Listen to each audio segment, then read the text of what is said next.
प्राचीन काल की बात है। किसी नगर में 3 मित्र रहते थे।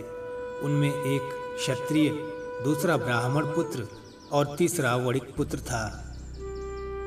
राजकुमार व ब्राह्मण पुत्र पहले से ही विवाहित थे, जबकि वणिक पुत्र का विवाह कुछ दिनों पूर्व ही हुआ था, लेकिन गौना नहीं हुआ था।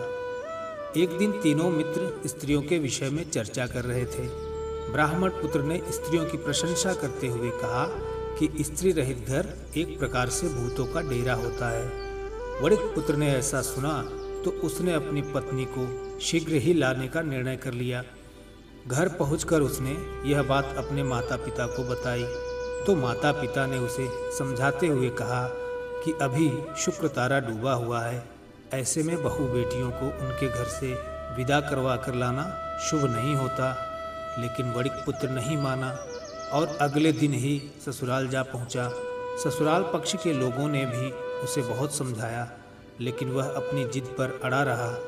अंततः माता पिता को विवश होकर अपनी कन्या को विदा करना पड़ा। ससुराल से विदा होकर जब वणिक पुत्र नगर के बाहर निकला तो उसकी बैलगाड़ी का पहिया टूटकर दूर जा पड़ा और बैल की एक टांग भी टूट गई। पति पत्नी दोनों ने काफ़ी चोट खाई। जैसे तैसे कुछ दूर और आगे गए तो रास्ते में उन्हें डाकू मिल गए। डाकुओं ने उनका सारा धन लूट लिया। दोनों रोते धोते घर पहुँचे। घर पहुँचने पर वणिक पुत्र को सर्प ने डस लिया।